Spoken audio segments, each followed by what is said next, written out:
Tomorrow is the third annual Juneteenth experience on Miami Beach, a free multidisciplinary celebration that is going to be from 4 in the afternoon till 10 o'clock at night. And here to tell me more about that experience are three people who will be performing tomorrow is Miriam King, Jasmine Williams, and Javon Brown. And welcome, everybody, to the WLRN studio. Thank you for having us. Thank you. Now, how long have you been preparing for this? What is happening tomorrow? Javon, you're going to take it. Yes, I will take it. What will be happening tomorrow is our third annual Juneteenth experience, which is a culmination of artists, poets, writers, such as dancers. It'll be a full-on display of artistic collaboration with Huge Songs as a collective, and just telling our story as Black people in the Juneteenth experience, what it means to be free. That is, this is the third year you're putting this on. Yes. But this is the second year that Juneteenth is a national holiday. Yes. So that must have really put a jolt behind the celebration. Absolutely. So you didn't start the Juneteenth celebration. When did that? What is the history of the Juneteenth celebration? I would like to think that we started a little fire. I would like to think that at least in South Florida, our performance served as a bit of a catalyst for Miami feeling fully free to express, celebrate, enjoy the holiday.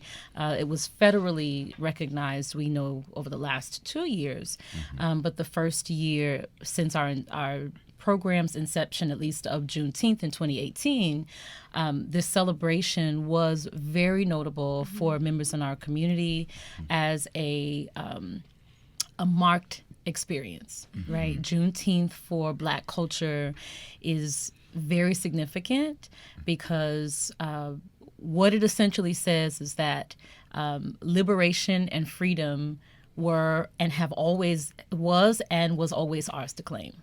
Right? And the ownership of your freedom is what we try to celebrate through these experiences. Certainly. I'm in the studio with Miriam King, who's been talking about the Juneteenth experience. When did you first hear about Juneteenth? You know, that's such an interesting question, Michael. It wasn't taught. It was not taught. I do not recall, and I am a well-rounded student. I enjoyed education. I was a great kid in school. Like I really enjoyed learning, and I cannot recall for the life of me any of my teachers giving a clear curriculum on what Juneteenth was. I don't even believe that I really honored and understood that language as part of our history until I got to college, which is quite unfair. Yes. Where did you grow up? I grew up here. I'm a daughter of this city. I was born and raised in Miami. I see. Let me read the one sentence that is included in the press release about the Juneteenth holiday. June 19th, 1865 honors the date when, more than 2 years after President Lincoln signed the Emancipation Proclamation, the last enslaved Americans in Galveston, Texas, were finally freed from bondage.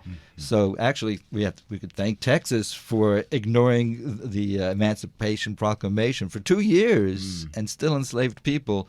And so this is the second Independence Day or actually we should say the true Independence Day. It is the true America. Independence Day. Yes, certainly. Same for you, Javon. When was the first time you heard about this holiday? Yes, the same was for me. I'm a true South Florida native. I've been born and raised, been here my entire life, and I had not heard about Juneteenth until about, I believe, 3 or 4 years ago. About 4 years ago, and then the following year was when we were doing the production with Huge Songs. And so this is where the history of it was resurfacing, and we're like, why don't we know about this? You know, why isn't this a thing? Why isn't this something we've studied? Why isn't this something that, I'm even remotely aware of? And, you know, the same goes as for Florida, you know, with May 20th, because that was our Independence Day here in Florida. But then you're like, well, slavery didn't really end until June 19th of 1865.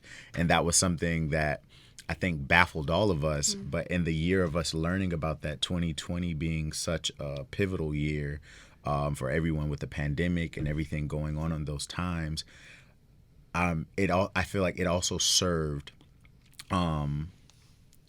it served more purpose as to what we were doing, for us to finally stand flat-footed on the stage and say, here we are, we know, we don't have the excuse of not knowing anymore, but now we need to share this with everyone. Exactly. The Juneteenth celebration is tomorrow. It's the a free multidisciplinary celebration of Juneteenth. That's tomorrow from 4 to 10 p.m. at the Miami Beach Band Shell. It's at 72nd Street and Collins Avenue, which will include a picnic at 4 o'clock, Right. from 6:30 a short film screening, and at 8 o'clock is a live performance. I assume you're all three involved in the live performance. Yes. Yes, certainly. Yes, and I want to speak a little bit to that, Michael.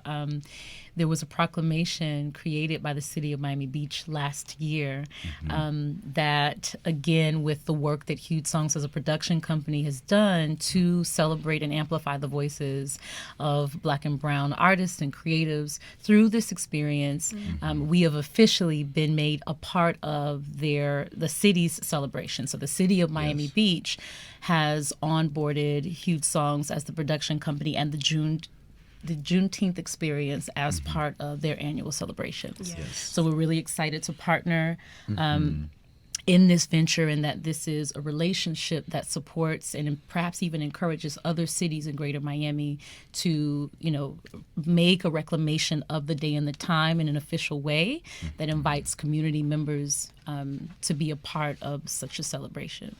Before I talk more about the celebration, is it conflicting for any of you? Because it's not a celebration. I'm glad we're celebrating Juneteenth, but it's really more about confronting the reality of racial injustice in America. Absolutely. Certainly. You want to speak to yes. that? I do, actually. I feel like that's a wonderful point because for me, I learned of Juneteenth when we did our first show. And we had many people coming in to just tell us what that is, to break it down to what it means for us. And I find that it shed light to a lot of things that maybe for me, I felt like I was initially experiencing as being a Black woman in South Florida, but then realizing through figuring out what happened with Juneteenth, realizing that I'm not. This is something that was the ancestors before me went through. They went through not even being recognized as far as being free. And then you translate that into a lot of articles of what we go through as being artists in this South Florida area or in general in this world. And you find what we go through. And it was very solemn and refreshing for me to hear the experiences of some others who have gone through this, and then being the one to shed the light to some other people who may not know what Juneteenth was. And we all share the same skin, and we share the same tie to our ancestors. So knowing that this was something that shed light to that, it almost was like a solemn celebration in a sense, because it gave me that connection that I didn't know of previously. But then it also made me feel like, okay, now that I know, what am I doing to shed light to others? So I find it very uplifting that we have the opportunity with Juneteenth to not only be unapologetically Black Yes. in our existence, but also to let our creativity be a part of that. And I feel like our founder, Kunya Rowley of Huge Songs, he does a wonderful job of getting all of us together and allowing us to unleash our creativity, having no bounds of that, and then also going out of his way to make sure that we are not only given the platform, but we're giving the pay that we deserve as artists, where in certain avenues we don't receive that. Yeah. So, yeah.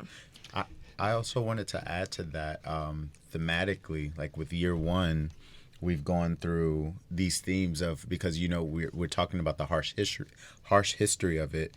So year one, we were discussing and exploring what does it mean to be free, like how are we free, because this is what these people had to consider from being told 2 years after the Emancipation Proclamation that, oh, now you're free. But it's like, what do they do? Where do they go? They chose to celebrate. So we know the people in Galveston, Texas chose to celebrate, but then things that we have to, as ancestrally enslaved people, what we have to consider is, how are we free? So that was year one.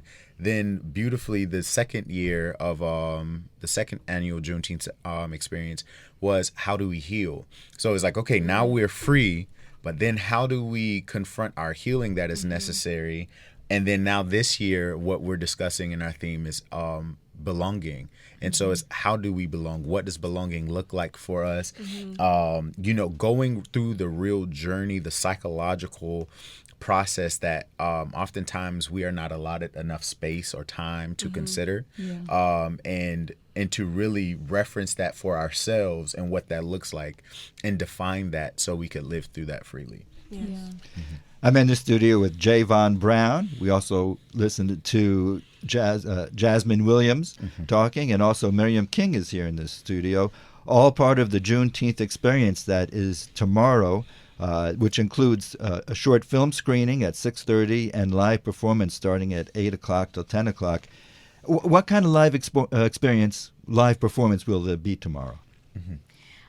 Well, this is really an amalgamation of story, of song, of dance and movement.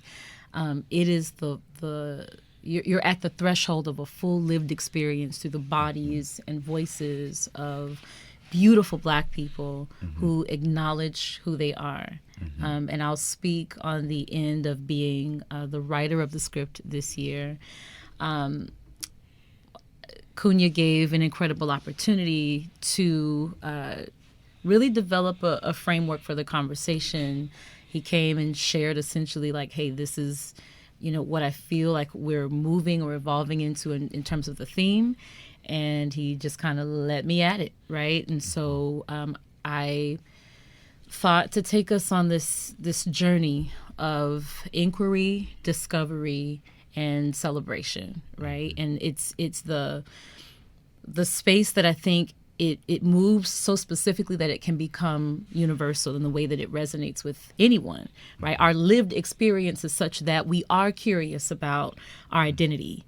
And inside of that curiosity, you kind of traverse that uncomfortable terrain of some of the things that you discover that are not settling, right? About who you are, about who your people are, about where you come from, about your family's roots, and what complications that brings, right? You mentioned a very important word, Michael, and you said conflict. And I think the one thing for me that is conflicting, if you will, with this idea that we're celebrating Juneteenth is that it rests on the irony of being told that we're free, right? Yes. Someone told us that we're free rather than us already owning that and claiming it and exploring what that looks like with or without chains, right? With or without being relegated to this idea that we are a third, right? Or even less than a 16th even of what a human being would be considered because we were called chattel, right? It is interesting, even in the third kind of part of the arc, is that the celebration that moves us into really fully authentically and unapologetically being joyful about who we are, regardless of what we or our ancestors or our parents or family have experienced and gone through.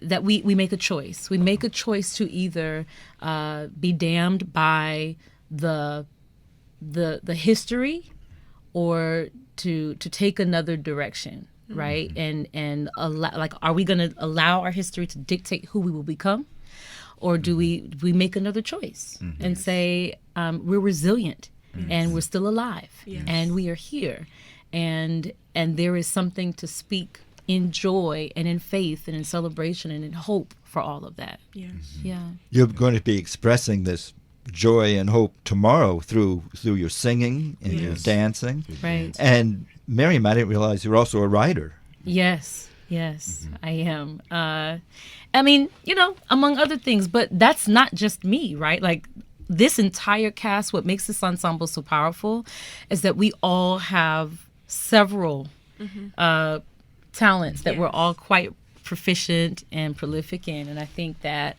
that is what's fun, is that we continue to unearth each other's talents. We push, we pull. I think this cast is so uniquely designed that like the way we kind of meld and like mold our talents together, we just like, ooh, I didn't know you could do that. But now that I know, and we pull on each other's gifts in a way that's really, really fun. Absolutely. Well, Jasmine, tell me about your vocal training. Well, for me, I grew up singing in church from a little girl before I knew anything else. So after that, I actually wanted to quit singing, and I got, what would you say, tricked into joining choir in high school, which was Everglades Legacy Choir with Sean Patrick Davis. And from there, he really honed in my love for music again, because I felt like it was a family experience. And then I went to college, went to PBA and Palm Beach Atlantic University, and got my undergraduate degree in vocal performance.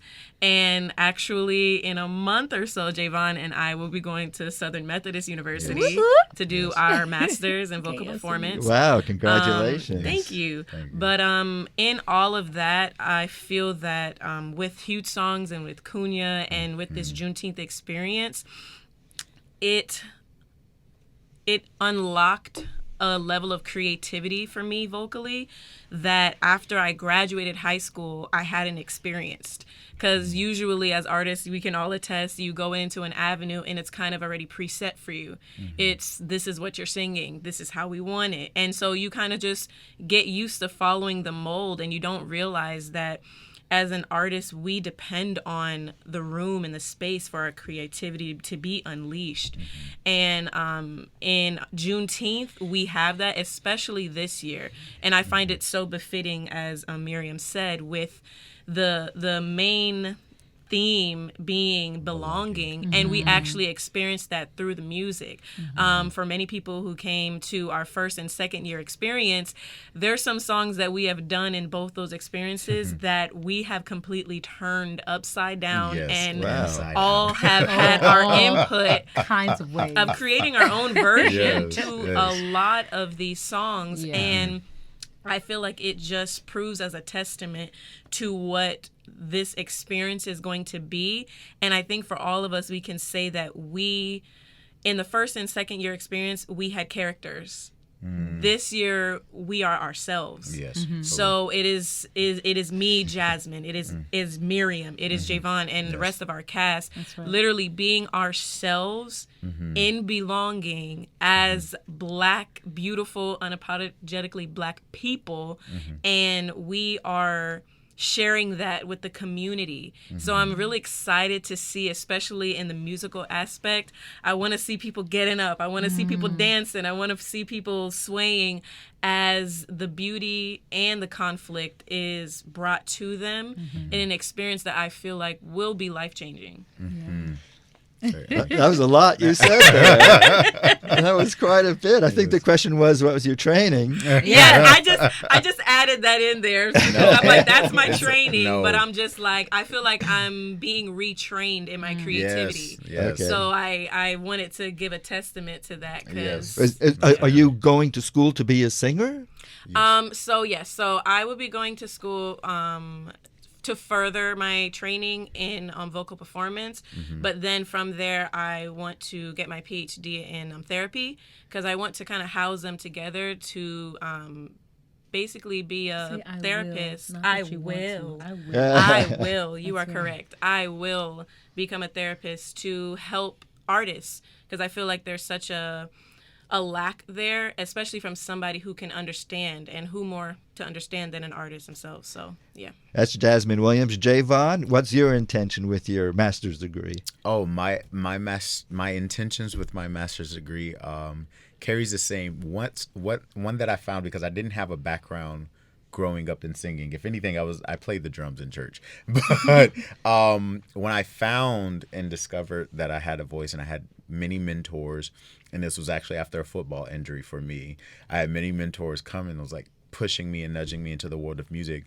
What I found is that my goal is, and my intention in furthering with vocal performance, is to help people do the same. I think I've really found a passion in, and it's not just about singing, but it's knowing that you have a voice there. So it's almost like a double entendre in a sense to, I want to help hone and house whatever voice or gift is there, but I also want to encourage people to speak, encourage people to, if it means you're loud, be the loudest one in the room, and be okay with that, and be fully okay with that. Thank you, Javon Brown. And Miriam, are you a trained singer as well? I am.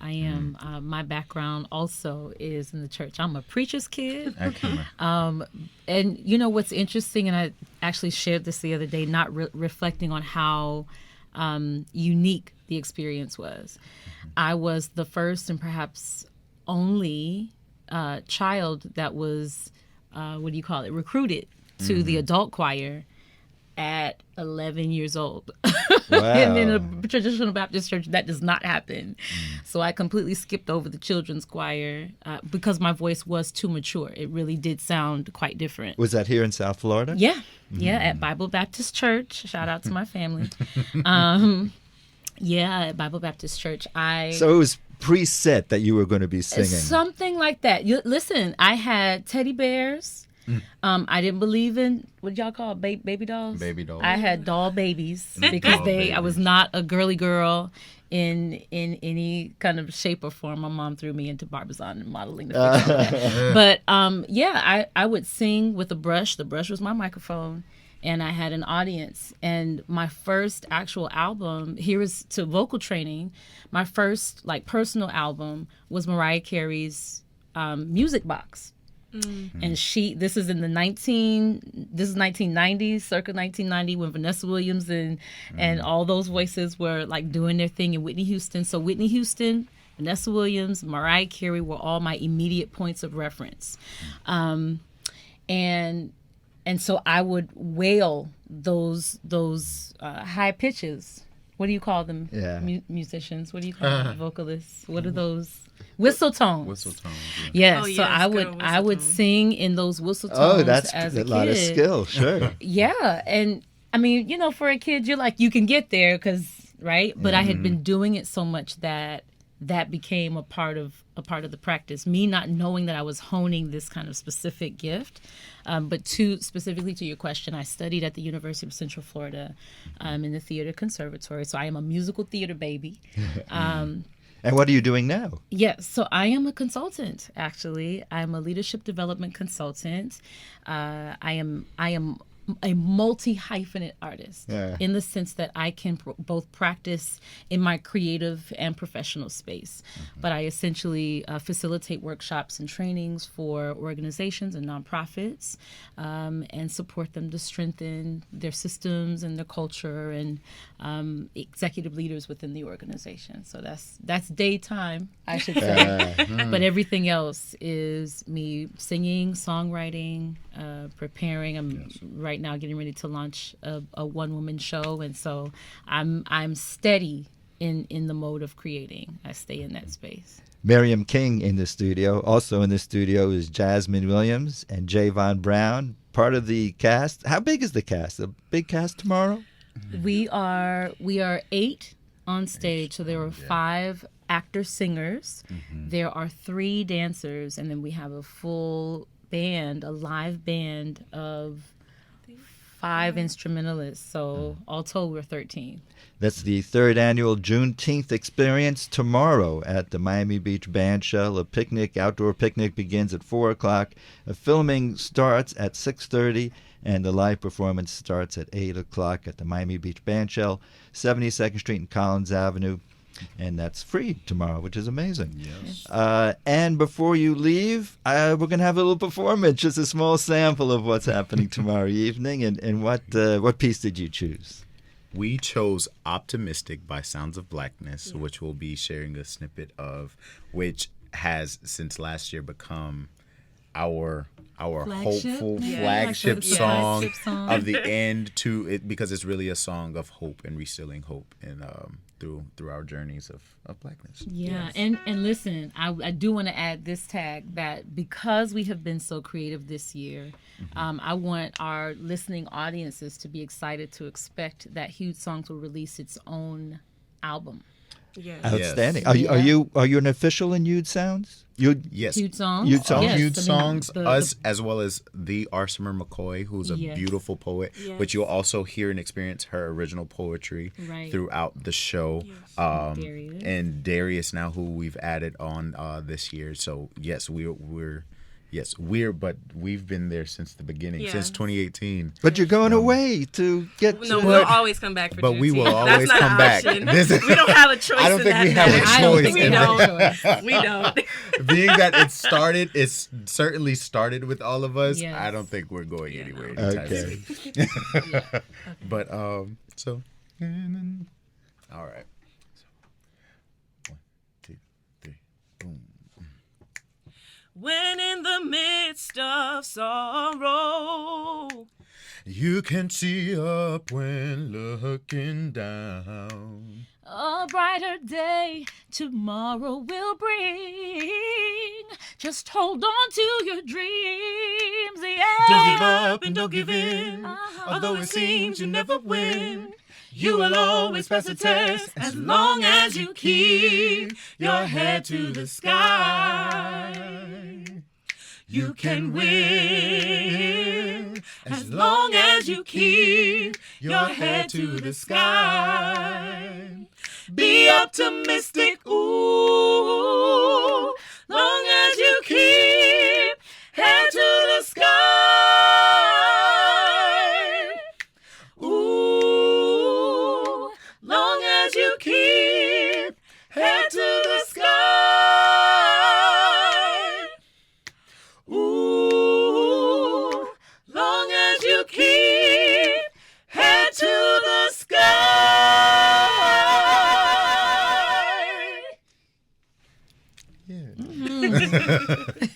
In the studio with Jasmine Williams, Javon Brown, Miriam King, absolutely gorgeous. Thank you so much for that little sample of tomorrow's performance, a free third annual Juneteenth experience at the Miami Beach Band Shell. Thanks. Yes. Thank you so much. Thank you for having us. Thank you for having us.